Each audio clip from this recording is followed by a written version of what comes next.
जय श्री राम। आज हम सुनाने जा रहे हैं मेरी हनुमान चालीसा का दोहा, मन मंदिर की स्थापना, चैप्टर 1। श्री गुरु चरण सरोज मन मुकुट सुधार। अपने दिमाग को अपने गुरु के पैरों की पराग की धूल से चमकाने के बाद मैं 4 फल देने वाले रघुकुल के देव श्री राम की निष्कलंक महिमा का गान करता हूँ।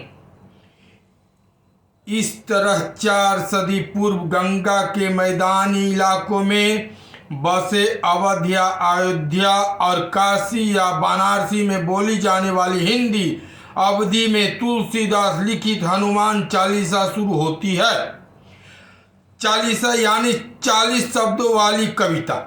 हालांकि हनुमान चालीसा में 43 छंद हैं। मुख्य 40 छंद के अलावा इन्हें सजाने का काम करने वाले 3 दोहे को प्रारंभ में और एक अंत में है। दोहे के चालीसा द्वारा बनाए जाने वाले मन मंदिर में प्रवेश और निकास द्वार की तरह है। ध्यान से सुने। हिंदुओं का हमेशा से यह मानना रहा है कि जिस तरह ईंट, लकड़ी और पत्थर से मंदिर बनाया जा सकता है, उसी तरह शब्द और छंद कविता के प्रयोग से मन में मंदिर बन सकता है। यानी हम जो कार्य करते हैं, किसी को घायल करने के लिए हथियार या कोई सामान की जरूरत नहीं है, बोली से ही उसको घायल कर सकते हैं। उसी तरह मन में रहेगा तो मंदिर अवश्य बनेगा। भौतिक संसार के समांतर में ही मानसिकता संसार होता है।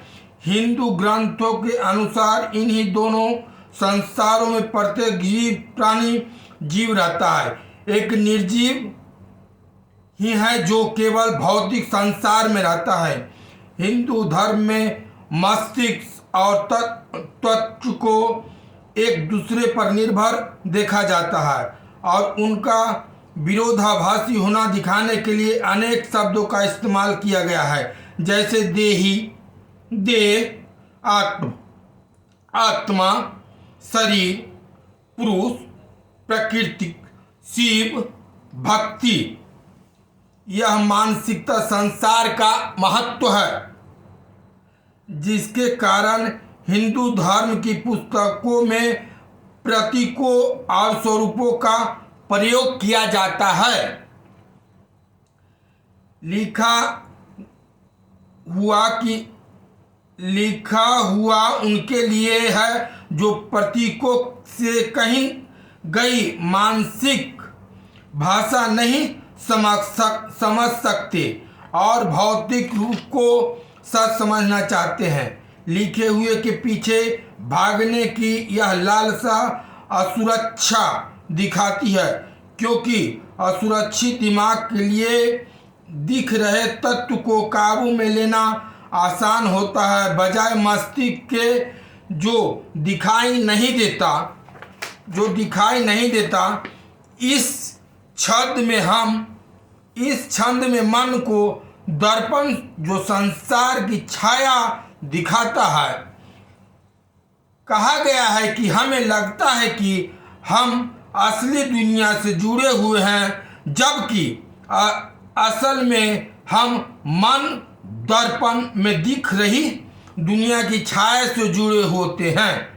हम जानते हैं कि शीशा यदि गंदा है तो हमें पूरी दुनिया गंदी ही दिखाई देती है। जैसे हम गंदे हैं तो हमको पूरा एक नज़ारा है जो गंदा दिखाई देगा, इसमें कोई दो राय नहीं है। हम जैसे हैं ऐसा ही भावना रहेगा, ऐसा ही दिखाई दिखेगी। इसलिए हमें उसे साफ करना होगा और सफाई की जाती है गुरु के पाँव की धूल से। गुरु की सिद्धि ऐसी है कि उनके पाँव की धूल के पराग कणों का पौरुष है। हमारे दूषित मन दर्पण का सामना राम की शुद्ध विमल महिमा से होता है।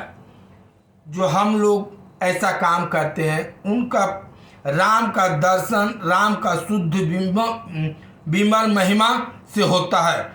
राम उन 4 फलों के दाता हैं जिनसे मानव जीवन का उद्धार होता है। धर्म, सामाजिक व्यवस्था, धर्म शक्ति, काम, आनंद और मोक्ष, सांसारिक संबंधों से मुक्ति। क्या गुरु के चरण पराग और भगवान द्वारा दिए गए फल में कोई रिश्ता है? हो सकता है, हो सकता था। मन जो एक दर्पण मुकुट है। क्या है? मन जो एक दर्पण मुकुट है, जो एक फूल मुकुल की तरह भी देखा जा सकता है। हम अनुमान तो निश्चित रूप से लगा सकते हैं कि पराग फूल फल रूप